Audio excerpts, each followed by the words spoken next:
નમસ્કાર વિદ્યાર્થી મિત્રો, તપોન ગ્રુપ ઓફ સ્કૂલ સંચાલિત આપણી યુટ્યુબ ચેનલ તપોન સાયન્સ એકેડમીમાં હું શિલ્પા મેમ આપ સર્વે વિદ્યાર્થીઓનું હાર્દિક સ્વાગત કરું છું. JEE NEET 11 science chapter ionic equilibrium, ગુજરાતીમાં આયનીય સંતુલન. ચાલો, લાસ્ટ વિડીયો લેક્ચરની અંદર યાદ હોય તો મેં તમને નિર્બળ એસિડ અને પ્રબળ બેઝ જે છે બરાબર, એના માટે pH વર્સિસ NaOH છે એનો જે પણ કદ ઉમેરવામાં આવે છે બરાબર, એનો ગ્રાફ ડ્રો કરીને બતાવ્યો હતો વિથ ડેટા બરાબર. ચાલો, અત્યારે હવે આપણે શું જોવાના છે કે એ ગ્રાફ જે છે એમાં અલગ અલગ પોઈન્ટ પર આપણને કઈ કઈ ઇન્ફોર્મેશન મળી શકે છે એ આપણે જોવાનું છે. રેડી? ચાલો જુઓ. તો મેં લાસ્ટ ટાઈમ વીક એસિડ અને સ્ટ્રોંગ બેઝ લીધું હતું. વીક એસિડમાં મેં એસિટિક એસિડ લીધું હતું અને સ્ટ્રોંગ બેઝમાં NaOH લીધું હતું. એટલે જ ગ્રાફની અંદર ને દર્શાવેલું છે NaOHનું ઉમેરવું પડતું કદ બરાબર. ચાલો, તો ગ્રાફ તો તમને યાદ છે કે આપણો જે નોર્મલી ગ્રાફ મળવો જોઈએ બરાબર, એના કરતાં જુદો ગ્રાફ મળે છે.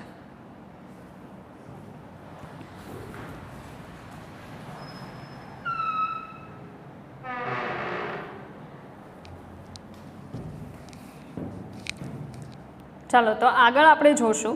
નોર્મલી મેં તમને કીધું એમ કે ગ્રાફ જે છે એ ગ્રાફ તમારી સામે છે. એના અલગ અલગ પોઈન્ટ પર આપણને જે પણ ઓબ્ઝર્વેશન જોવા મળે છે બરાબર, એ અહીંયા મેં દર્શાવેલું છે, જે તમારે બને તો યાદ રાખવાનું છે સમજીને બરાબર, કારણ કે એ ઇમ્પોર્ટન્ટ છે, એક્ઝામની અંદર આવી શકે. રેડી? ચાલો, તો અહીંયા નોર્મલી ફર્સ્ટ જે ઓબ્ઝર્વેશન છે કંઈક એવું છે કે તીક્ષ્ણ ફેરફાર દરમિયાન HPH સૂચક યોગ્ય છે. તમે જોઈ શકો કે જ્યાં તીક્ષ્ણ ફેરફાર થાય છે, તીક્ષ્ણ ફેરફાર એટલે કેવો કે સ્ટેબલ નથી રહેતું, બહુ મોટો ફેરફાર થઈ જાય અચાનકથી બરાબર. મતલબ માનો કે 4 છે તો સીધા 11 થઈ જાય બરાબર. એ ટાઈપનો જો મોટો એટલે કે તીક્ષ્ણ ફેરફાર થાય ત્યારે કયો સૂચક વધારે યોગ્ય છે? HPH. તો આ તમારે યાદ રાખવાનું છે. આગળ, શરૂઆતમાં પીએચમાં થતો ઝડપી ફેરફાર એ નિર્બળ એસિડમાંથી મળતા મુક્ત આયનોના કારણે હોય છે. આ અગત્યનું છે. શરૂઆતમાં તમે જોઈ શકો કે પીએચના મૂલ્યમાં ઝડપથી શું થાય છે? ફેરફાર થાય છે. પીએચના મૂલ્યમાં ઝડપથી ફેરફાર થાય છે, જેનું મુખ્ય કારણ એ છે કે આપણે જે નિર્બળ એસિડ લીધેલું છે એમાંથી જે આયનો ફ્રી થાય છે, લાઈક H+ છે, ઓકે, એ આયનોના કારણે પીએચના મૂલ્યમાં ઝડપથી શું થશે? ફેરફાર થશે. આગળ, પીએચમાં ફેરફાર ધીમું પડવાનું કારણ. હવે તમે જોઈ શકો કે અહીંયા આપણે પીએચમાં જે પણ ફેરફાર છે એકદમ કેવો બતાવીએ છીએ? ધીમો બતાવીએ છીએ બરાબર. તો પીએચમાં ફેરફાર ધીમું પડવાનું કારણ બફર પ્રણાલી બનવું છે. મતલબ વચ્ચે શું બનતી હશે? બફર પ્રણાલી. જ્યાં પીએચના જે મૂલ્ય છે એમાં જે ધીમો ફેરફાર થાય છે બરાબર છે, એ પોઈન્ટ ઉપર આપણે એમ સમજી શકીએ કે ત્યારે શું બનતી હશે? બફર પ્રણાલી બનતી હશે. હવે બફર પ્રણાલીમાં યાદ હોય તો હેન્ડરસન-હેસલબેક ઇક્વેશનમાં pH = pKa પ્લસ લોગ અહીંયા ક્ષારની કોન્સન્ટ્રેશન ડિવાઇડેડ બાય શું આવશે? એસિડની કોન્સન્ટ્રેશન. આવું હેન્ડરસન-હેસલબેક ઇક્વેશન આપણે જોઈ ગયા હતા. એમાં એમ કીધું કે મહત્તમ હોય છે જે pH બરાબર pKa શું હોય? મહત્તમ. મતલબ આ જે પણ સોલ્ટ અંદર બનતો જાય છે, આવું સીધી વાત છે કે હું એસિડ છે બરાબર, એમાં બેઝ ઉમેરું છું તો શું બનતું જશે? ક્ષાર બનશે. ક્ષાર બનશે પ્લસ એસિડ અંદર પડ્યું રહેશે. તો નિર્બળ એસિડનો પ્રબળ બેઝ સાથેનો ક્ષાર અને નિર્બળ એસિડ એટલે શું બની જાય? એસિડિક બફર પ્રણાલી. બસ આ એની જ વાત છે કે જ્યારે પીએચમાં ફેરફાર સ્લો થાય છે ત્યારે સમજી લેવાનું કે એમાં બફર પ્રણાલી બને છે બરાબર. તો જ ફેરફાર કેવો થઈ જાય? સ્લો થાય. કારણ કે આપણે ભણી ગયા છીએ કે બફર પ્રણાલીનો મતલબ શું થાય કે આપણે એમાં એસિડ કે બેઝ છે એ અલ્પ માત્રામાં ઉમેરીએ તો પીએચના મૂલ્યમાં ફેરફાર કેવો થાય? નજીવો થાય. અધરવાઇઝ એને નેગ્લેક્ટ કરી શકાય એવો થાય. રેડી? તો અહીંયા જ્યારે પીએચમાં ફેરફાર ધીમો પડે છે બરાબર, ત્યારે કઈ પ્રણાલી બનતી હશે? બફર પ્રણાલી. રેડી? તો pH બરાબર pKa મહત્તમ હોય, મતલબ ક્ષાર અને એસિડ છે બંનેની કોન્સન્ટ્રેશન કેવી થઈ જતી હશે? સેમ. તો log 1 બરાબર 0 થઈ જાય. તો pH બરાબર શું થઈ જાય? pKa. ચાલો, સમતુલ્ય બિંદુ. સમતુલ્ય બિંદુ એટલે મેં તમને ન્યુટ્રલાઇઝેશન પોઈન્ટ કીધેલું છે બરાબર. તો એ જ સમતુલ્ય બિંદુએ પીએચમાં ફરી ઝડપી વધારો થાય છે કારણ કે ક્ષાર બને છે. તો શું થશે?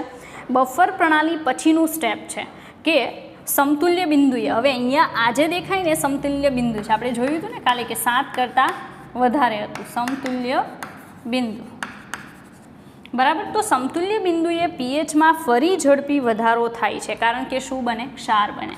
તો આ જે પોઈન્ટ છે ને ત્યાં શું બનેલું હશે? ક્ષાર. આ જે પોઈન્ટ છે ત્યાં શું હશે? બફર પ્રણાલી, બરાબર છે. અને ઝડપી ફેરફાર જ્યાં થતો હશે ત્યાં શું હોય? તો વીક એસિડમાંથી આયનો છૂટા પડ્યા હશે, વીક એસિડમાંથી આયનો છૂટા પડ્યા હોય, બરાબર. એવી રીતે તો સમતુલ્ય બિંદુએ પીએચમાં ફરી ઝડપી વધારો થાય છે, કારણ કે શું ફોર્મ થયું હશે? સોલ્ટ ફોર્મ થયું હશે.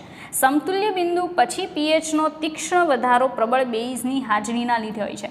હવે સમતુલ્ય બિંદુએ શું થઈ જાય કે જેટલું એસિડ આપણે લીધેલું હતું ને એમાં બેઝ નાખી આપણે એને કમ્પ્લીટલી શું કરી નાખ્યું? ન્યુટ્રલાઇઝ. તો હવે કન્ડિશન શું હશે? હવે ખાલી આપણે જે બેઝ ઉમેરીએ છીએ એ બેઝની કોન્સન્ટ્રેશન જ ધીરે ધીરે ફ્લાસ્કમાં કે બીકરમાં વધતી જશે, બરાબર. તો બેઝ જ રહેશે અને એ પાછું કેવું લીધેલું છે? પ્રબળ બેઝ, NaOH લીધેલું છે. તો પીએચમાં ઝડપથી પાછો શું બતાવશે?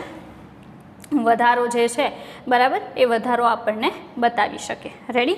તો આપણે જોઈ શકીએ સમતુલ્ય બિંદુ પછી પીએચનો તીક્ષ્ણ વધારો. તીક્ષ્ણ વધારાનો મતલબ થાય ઝડપથી મોટો વધારો, જેનું મુખ્ય કારણ હોય છે પ્રબળ બેઝની હાજરી, કારણ કે એસિડ તો સમતુલ્ય બિંદુએ કમ્પ્લીટલી ન્યુટ્રલાઇઝ થઈ ગયું હશે. હજી પણ આપણે બેઝ ઉમેરવાનું ચાલુ રાખીએ છીએ તો એ પ્રબળ બેઝ છે. Then definitely we can observe rapid change, okay, in pH price. Okay. તો આ ખાસ તમારે યાદ રાખવાનું છે કે કયા કયા પોઈન્ટ ઉપર કેવા કેવા ચેન્જીસ કોના લીધે થાય છે, અને એને લઈને MCQ કોઈ પણ પૂછાઈ શકે. રેડી. ચાલો આગળનો એક ગ્રાફ જોઈશું. ગ્રાફ છે weak base and strong acid, બરાબર. વીક બેઝમાં માનો કે હું NH4OH લઈ લઉં, સ્ટ્રોંગ એસિડમાં માનો કે શું લઈ લઉં? HCl. રેડી. તો માનો કે 40 ml 0.1 મોલર NH4OHનું સોલ્યુશન હેમાં લઈ લીધું? બીકરમાં લઈ લીધું, બરાબર. એની અંદર આપણે 0.1 મોલર જેટલું, હવે 40ની જગ્યાએ 20 કરી નાખું, સોરી, બરાબર. 20 ml 0.1 મોલર NH4OH આપણે બીકરમાં લીધું. એમાં આપણે ઓલું જે બ્યુરેટમાં ભરેલું HClનું 0.1 મોલર સોલ્યુશન છે એને ધીરે ધીરે એડ કરીશું. તો આપણને જે ગ્રાફ મળશે ને, ગ્રાફ આ વખતે આ રીતે મળશે, ઊંધો S મળશે, બરાબર. કારણ કે આપણે શું લીધેલું છે? Weak base and strong acid. એટલે ગ્રાફ આ રીતે થઈ જશે. તો ગ્રાફની અંદર તમે જોઈ શકો કે નોર્મલ ગ્રાફ જે મળવો જોઈએ, બરાબર છે, એના કરતાં વિચલન દર્શાવે છે ગ્રાફની જે શરૂઆત છે. હવે આપણે બેઝ લીધેલું હોવાથી પીએચની પ્રાઇસ તો હાઈ આવવાની છે, એમાંથી ધીરે ધીરે શું થશે? ડાઉન થશે, કારણ કે આપણે જે બીકર લીધેલું છે ને એ બીકરની અંદર જો ખાલી NH4OH હોય એ પણ પાછું કેવું છે? વીક બેઝ છે, બરાબર. એટલે એનું જે પીએચની પ્રાઇસ છે કોઈ ચોક્કસ હાઈ પ્રાઇસથી ચાલુ થશે, ધીરે ધીરે શું થશે? ઘટશે, કારણ કે આપણે અંદર શું ઉમેરતા જશું? 0.1 મોલર HCl ઉમેરતા જશું, બરાબર. હવે 0.1 મોલર HCl જે છે આપણે એડ કરતા જઈએ તો નોર્મલી શું થશે કે NH4OHનું તટસ્થીકરણ થતું જશે. સેમ આ ટાઈપના સ્ટેપ્સ તમને જોવા મળશે, બરાબર. એમાં પણ એક સમયે શું બનતી હશે? બફર પ્રણાલી, કે જ્યારે પીએચના પ્રાઇઝમાં કોઈ એટલો મોટો ચેન્જ આવતો નથી ત્યારે ત્યાં બફર પ્રણાલી બનશે, આના જેવું સેમ. હવે બફર પ્રણાલી કઈ બનતી હશે? તો નિર્બળ બેઝ અને પ્રબળ એસિડનો જે સોલ્ટ ફોર્મ થાય તેનો, એટલે ત્યાં બેઝિક બફર પ્રણાલી બનતી હશે, બરાબર છે. અને બેઝિક બફર પ્રણાલી જેટલા સમય માટે રહેશે એટલા સમય માટે પીએચમાં જે ચેન્જ હશે એ કેવો થઈ જશે? એકદમ સ્લો થઈ જશે. પણ અચાનકથી જ્યારે રેપિડ ચેન્જ જોવા મળે, તીક્ષ્ણ ચેન્જ, ત્યારે સમજી જવાનું હા એના પહેલાં સમતુલ્ય બિંદુ. હવે સમતુલ્ય બિંદુ એ શું હશે? તો આ જે NH4OH બેઝ છે ને નિર્બળ, બરાબર, એનો એસિડ સાથેનો શું બની ગયો હશે? સોલ્ટ ફોર્મ થઈ ગયો હશે. રેડી. હવે એ એસિડિક સોલ્ટ બનતો હોવાથી સમતુલ્ય બિંદુ જે છે એ 7 કરતાં કેવું મળશે? નીચે મળશે. આ વસ્તુ ખાસ યાદ રાખવી જે પણ એક્સપ્લેન કરું છું એ, બરાબર. પહેલાં તમે જોઈ શકો અહીંયા સમતુલ્ય બિંદુ ક્યાં મળે છે? 7 કરતાં ઉપર મળે છે. એનું રીઝન છે કે એમાં આપણે પ્રબળ બેઝ લીધેલું છે, તો જે પણ ક્ષાર બને છે ને એ બેઝિક બનશે, અને સમતુલ્ય બિંદુ એ શું હોય? ક્ષાર હોય. એ જેવી પ્રકૃતિ દર્શાવતો હશે એ જગ્યાએ તમને શું મળે? સમતુલ્ય બિંદુ મળે. અહીંયા એસિડિક સોલ્ટ ફોર્મ થશે સમતુલ્ય બિંદુએ, અને એસિડિક હોવાથી પીએચ 7 કરતાં નીચે રહેશે સમતુલ્ય બિંદુએ. સમતુલ્ય બિંદુએ શું બનેલું હોય? ક્ષાર, બરાબર. એનાથી અચાનકથી જે રેપિડ ચેન્જ આવશે, બરાબર. એ ચેન્જ આવવાનું મુખ્ય કારણ શું કે આપણું જે બીકર છે એમાં હવે ખાલી શું વધ્યું હશે, HCl. સ્ટ્રોંગ એસિડ છે, સ્ટ્રોંગ એસિડ છે તો પીએચની પ્રાઇસ બહુ લો રહેશે, 0, બરાબર, 0ની નજીકની પ્રાઇઝીસ છે એ પછી તમને જોવા મળશે. એટલે આ વખતનો આપણો જે ગ્રાફ છે એ ગ્રાફ, આ જે ગ્રાફ છે એના કરતાં કેવો મળશે, ઊંધો મળશે. રેડી? ઓકે, તો આઈ થિંક તમે સમજી ગયા હશો. હવે એમાં અહીંયા આપણે કેમ કીધું કે તીક્ષ્ણ ફેરફાર દરમિયાન HPF સૂચક યોગ્ય છે, એમાં તીક્ષ્ણ ફેરફાર દરમિયાન મિથાઇલ ઓરેન્જ MEOH સૂચક જે છે એ વધારે પ્રોપર છે. ઓકે, ચાલો, તો તમે સ્ક્રીનશોટ લઈ શકો, સમજી શકો. ઓકે,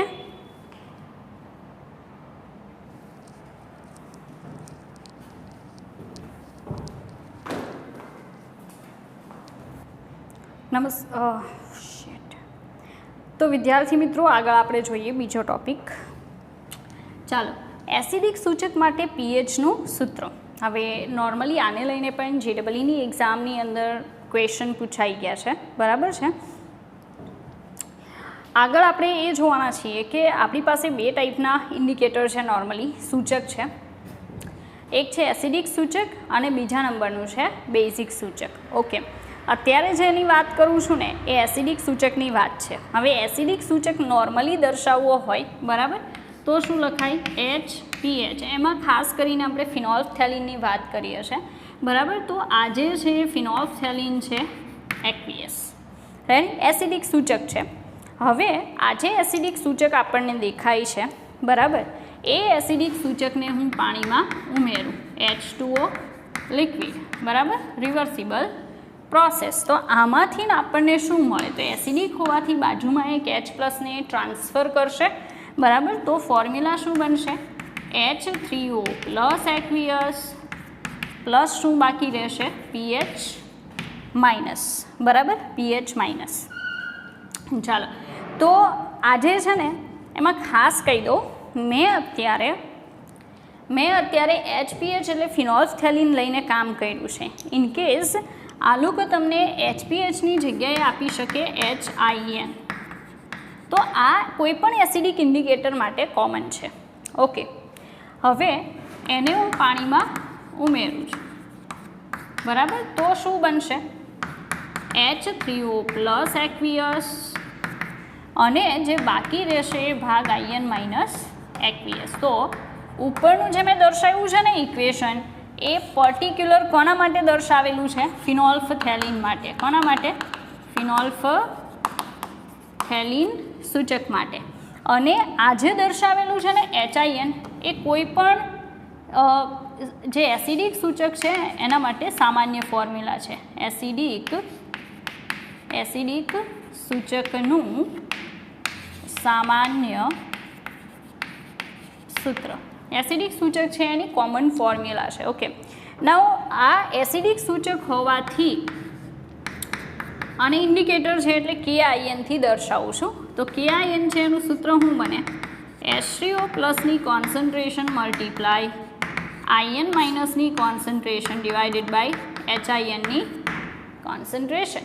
ઓકે, નાઉ આમાં આપણે H3O પ્લસને કરતાં બનાવીએ તો હું લખી શકું, માટે H3O પ્લસની concentration is equal to KIN ગુણ્યા HIN સૂચકની કોન્સન્ટ્રેશન ડિવાઇડેડ બાય IN માઇનસની કોન્સન્ટ્રેશન. ઓકે, ચાલો, હવે શું કરી શકાય, આપણે પીએચની ફોર્મ્યુલા સુધી પહોંચવાનું છે. તો માઇનસ લોગ લગાવો, માઇનસ લોગ H3O પ્લસની કોન્સન્ટ્રેશન માઇનસ લોગ KIN, વચ્ચે પ્લસ આવશે, અહીંયા શું આવશે, માઇનસ લોગ ઇન્ડિકેટરની કોન્સન્ટ્રેશન ડિવાઇડેડ બાય IN માઇનસની કોન્સન્ટ્રેશન. રેડી? ચાલો, હવે માઇનસ લોગ H3O પ્લસની કોન્સન્ટ્રેશન એટલે શું લખાય, pH. માઇનસ લોગ KIN એટલે શું લખાય, pKIN. Okay, plus minus minus log HIN ઇન્ડિકેટરની કોન્સન્ટ્રેશન ડિવાઇડેડ બાય ઇન્ડિકેટરમાંથી છૂટા પડતા નેગેટિવ આયનની કોન્સન્ટ્રેશન. તમે આ સૂત્ર યુઝ કરશો તો પણ વેલિડ છે, otherwise you can also use second equation, okay, which is pH is equal to pKIN વચ્ચે શું આવે પ્લસ એટલા માટે કારણ કે અહીંયા માઇનસ છે તો HIN ઉપર છે અને IN માઇનસ નીચે છે, પણ જો હું અહીંયા પ્લસ લઉં, ઓકે, તો હું આને ઉલટાવી શકું, લાઈક log IN માઇનસની કોન્સન્ટ્રેશન ડિવાઇડેડ બાય HINની કોન્સન્ટ્રેશન. તો આ જે ઇક્વેશન છે ને ઇન્ડિકેટર માટેનું, એ ઇમ્પોર્ટન્ટ ઇક્વેશન છે, એના ઉપર ફોકસ કરવું, ઓકે, અને પ્રોપર એને સમજવાનો પ્રયત્ન કરવો, કારણ કે JEEની એક્ઝામમાં આ ઇક્વેશન છે.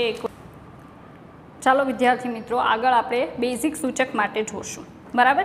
હા, બેઝિક સૂચક માટે એક વાત કહી દઉં કે ઇનકેસ એ લોકો તમને મેં જે ફોર્મ લખેલું છે એની જગ્યાએ બીજા કોઈ ફોર્મમાં મતલબ આ છે IN પ્લસ લખેલું છે, ઓકે, INOH લખેલું છે, એ બીજા કોઈ ફોર્મમાં આપે, બરાબર છે, તો બની શકે કે એ પણ પ્રોપર જ છે, રેડી, કારણ કે અલગ રીતે પણ લખી શકાય, ઓકે.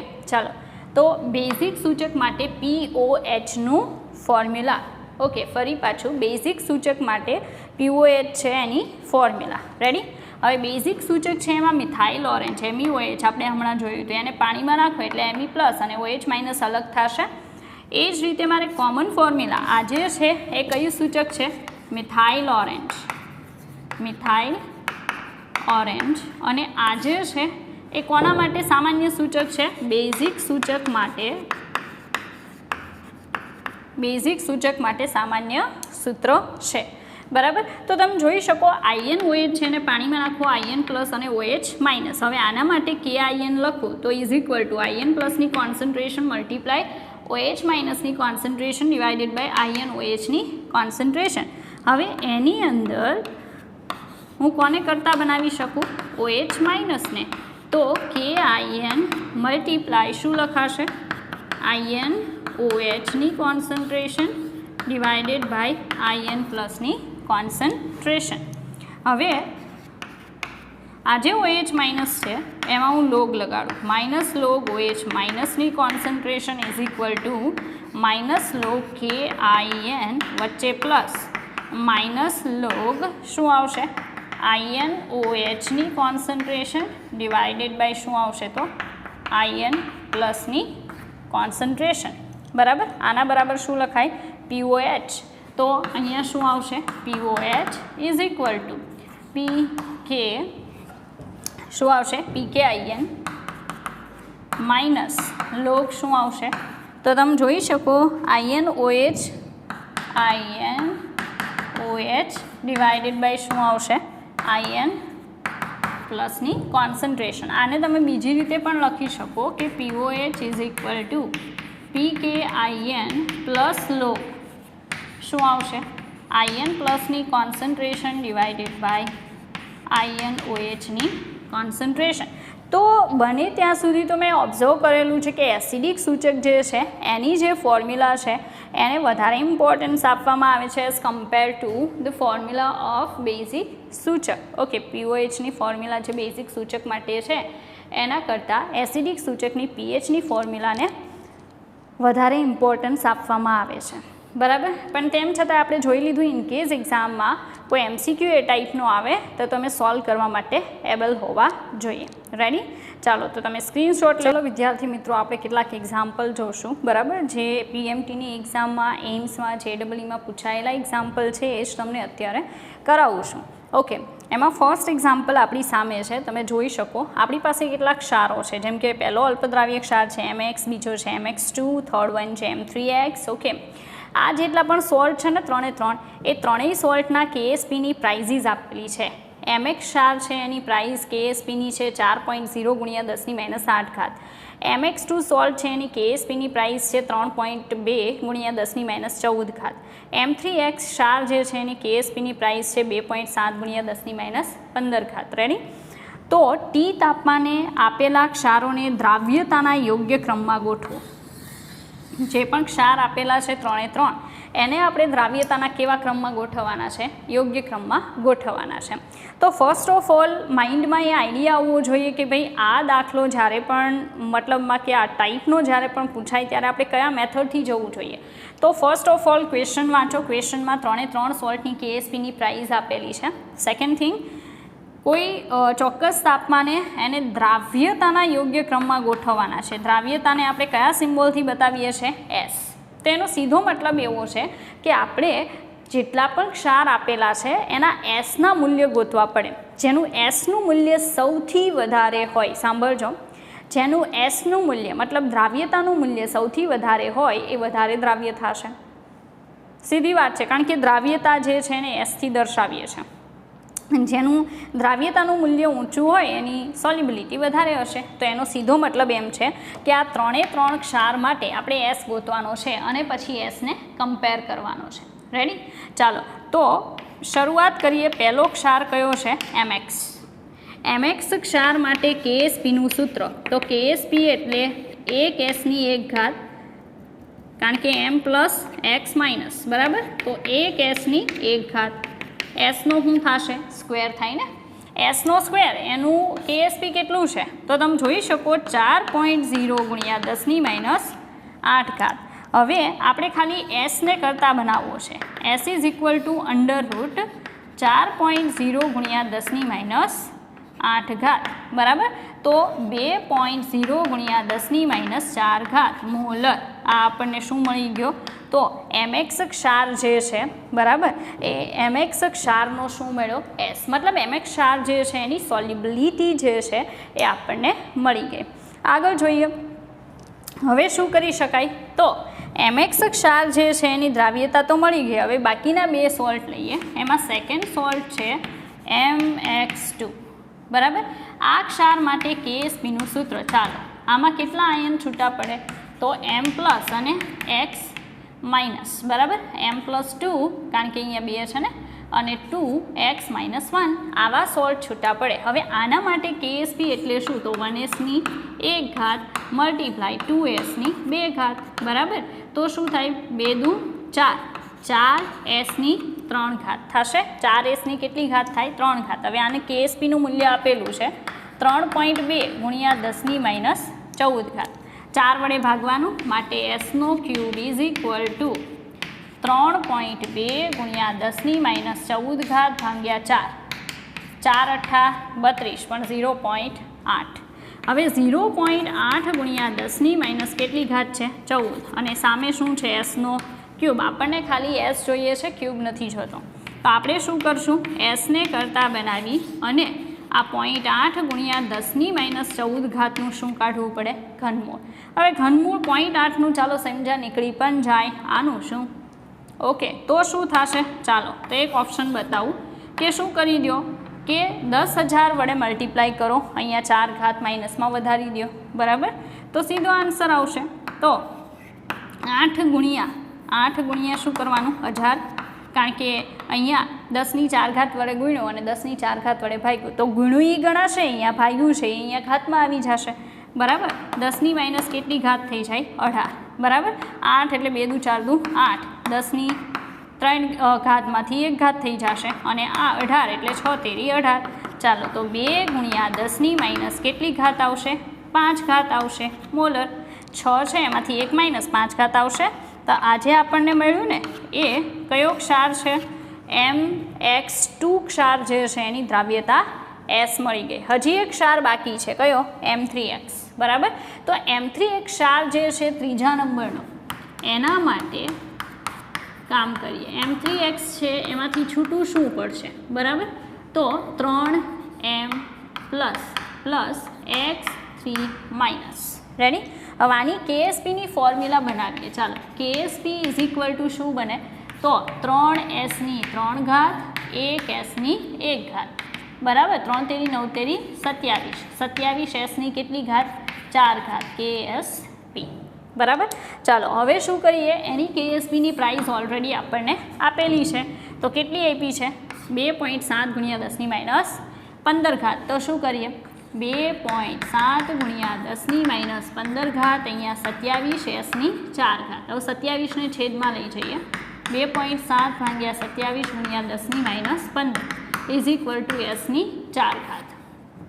માટે એસની 4 ઘાત બરાબર આ 27ને ઉપર ભાગી નાખીએ તો 10 - 1 ઘાત ગુણ્યા 10 - 15 તો 10 - કેટલી ઘાત થઈ 16 એસની 4 ઘાત. તો એસ બરાબર શું થાય 10 - 4 ઘાત મોલર થાય.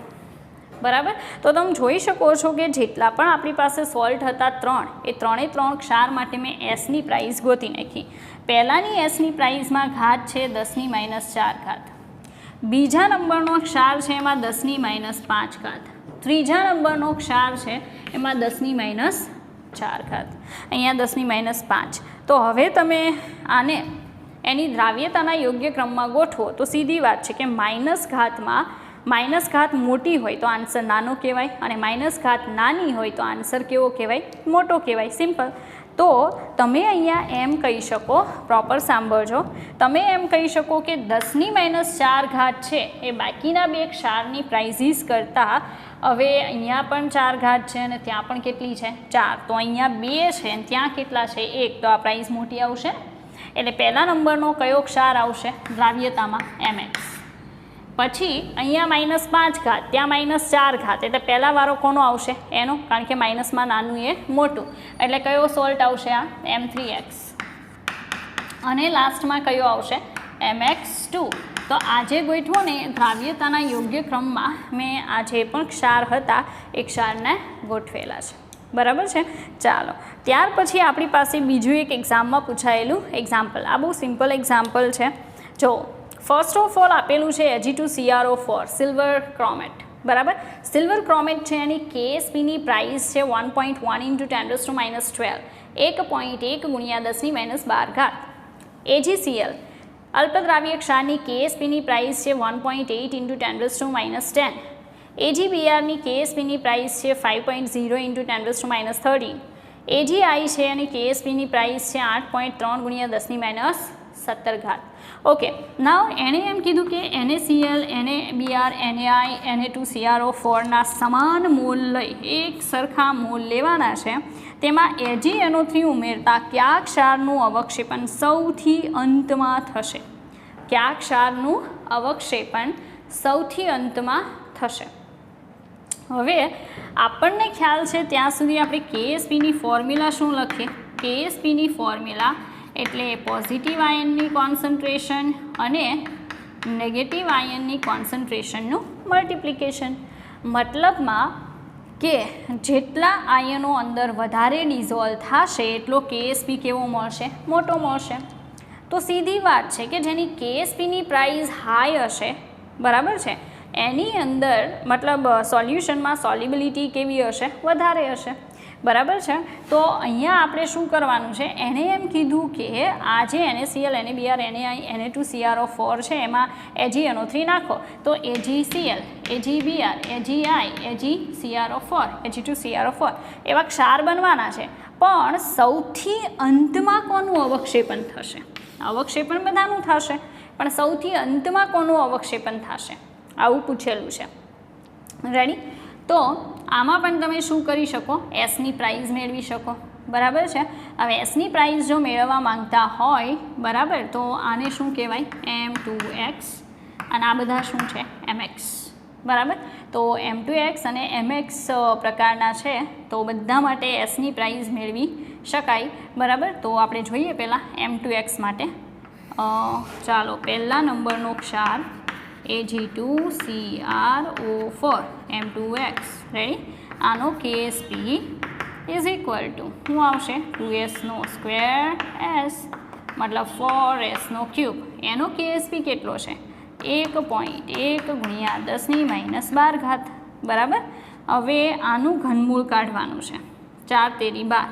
તો આનો S જે છે ને એ કેટલો આવશે? S કંઈક આવશે દ્રાવ્યતાનો, ચાલો 1 ગણી લો, 1.0 × 10⁻⁴ મોલર. રેડી.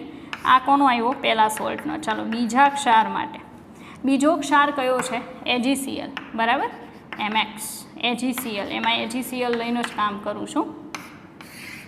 ચાલો AgCl છે એના માટે કામ કરીએ તો એનો KSP એટલે એ સ્ક્વેર થાય. એ સ્ક્વેર બરાબર કેટલા? 1.8 ગુણ્યા 10⁻10 ઘાત. બરાબર. હવે 18નું તો આપણે અંડર રૂટ કેલ્સીમાં કાઢવું પડે, પછી આપણને શું મળે? એસ. બરાબર. તો S is equal two under route કેટલા? 1.8 ગુણ્યા 10⁻10. હવે 10⁻10 ઘાત છે એનું અંડર રૂટ 5 દુ 10, એટલે આગળ જે આન્સર આવે એ 10ની કેટલી ઘાત આવશે? 5 ઘાત. બરાબર. તો તમે જોઈ શકો અહીંયા 10⁻4 ઘાત. આ વધારે દ્રાવ્ય છે, આયન કરતાં કેવું દ્રાવ્ય છે? ઓછું. તો પહેલાં અવક્ષેપ કોના મળે? આના મળશે, કારણ કે એસની પ્રાઇસ છે એ જેટલી વધારે એટલો વધારે ડિઝોલ્વ થશે. બરાબર છે. તો અહીંયા એસની પ્રાઇસ ઓછી છે, એસની પ્રાઇસ આમાં કેવી છે? વધારે. તો આમાં વધારે દ્રાવ્ય થાય, અવક્ષેપન ઝડપથી થાય નહીં. આમાં ઓછું દ્રાવ્ય થાય, અવક્ષેપન ઝડપથી થાય. રેડી? તો અત્યારે તો આપણો આન્સર હોય, આ કેન્સલ થશે. ચાલો, એના પછી કયો સોર્ટ? તો AgBr. બરાબર. AgBr ક્ષાર માટે તો અહીંયા ગણવાની જગ્યાએ હું અહીંયા ઉપર પ્રિફર કરીશ ગણતરી. ચાલો, AgBr ક્ષાર માટે KSP બરાબર એસનો સ્ક્વેર. AgBr છે એનો KSP 5.0 ગુણ્યા 10⁻13 ઘાત એસનો સ્ક્વેર. હવે શું કરી શકાય? તો 13 ઘાત તો ચાલશે નહીં, 12 કરવું પડશે. તો જો હું ન્યા 12 ઘાત કરું, બરાબર છે, તો 12 ઘાત કરવા માટે 5.0 ગુણ્યા 10 વડે ગુણવાનું, 10 વડે ભાગવાનું, ગુણ્યા 10⁻13 એ સ્ક્વેર. બરાબર. તો એસ સ્ક્વેર બરાબર 50 ગુણ્યા 10⁻12 ઘાત. ઓકે, નો 0.5 આવશે ને, 0.5 ગુણ્યા 10⁻12 ઘાત. હવે એસ મેળવવા માટે અંડર રૂટ 0.5 ગુણ્યા 10⁻4, 4 તેરી 12 થયા ને, તો 4 તેરી 12 નહીં થાય. અહીંયા 5 દુ 10 થતું, 6 દુ 12. રેડી? અહીંયા 6 ઘાત આવશે. તો જુઓ, તો આનો એસની પ્રાઇસ તો આના કરતાં પણ ઓછી છે, તો એ તો હજી પણ ઓછો ડિઝોલ્વ થશે, તો એનું અવક્ષેપન તો ઝડપથી થશે. બરાબર. પછી કોનો વારો આવશે? AgI. બરાબર. તો AgIની ગણતરી કરું. AgI, ચાલો, KSP બરાબર એસનો સ્ક્વેર. એનું KSPનું મૂલ્ય છે 8.3 ગુણ્યા 10⁻17. 8.3 ગુણ્યા 10⁻17 બરાબર એસ સ્ક્વેર. 18 કરી નાખું તો 9 દુ 18 થાય. બરાબર. તો શું કરવું પડે? 8.3 ગુણ્યા 10/10 ગુણ્યા 10⁻17 બરાબર એસનો સ્ક્વેર. તો આ અહીંયા મલ્ટીપ્લાય કરું તો 83 ગુણ્યા 10⁻18 એસ સ્ક્વેર માટે એસ બરાબર અંડર રૂટ 83 ગુણ્યા 10⁻9. આની પ્રાઇસ તો બધા કરતાં લો આવી. એનો સીધો મતલબ એમ છે સૌથી વધારે દ્રાવ્ય કયો ક્ષાર હશે? Ag2CrO4. અને જે સૌથી વધારે દ્રાવ્ય હોય એનું અવક્ષેપન ઝડપથી થાય નહીં. તો અહીંયા આ એક નોટ કરીને લખી દેજો કે અવક્ષેપન પ્રપોર્શનલ ટુ 1/s. બરાબર. એસ મોટો, અવક્ષેપન ઓછું. એસ નાનો, અવક્ષેપન વધારે. આમાં સૌથી અંતમાં કોનું અવક્ષેપન થાય? Ag2CrO4. તો આ ટાઈપના MCQ જે છે એ એક્ઝામની અંદર એ લોકો પ્રિફર કરે છે. બરાબર. નેક્સ્ટ વિડીયો લેક્ચરમાં પણ હજી આપણે આ લેશનના કેટલાક MCQ જોશું અને પછીથી આપણે એક નવું ચેપ્ટર સ્ટાર્ટ કરશું, થર્મોડાયનામિક્સ. બરાબર.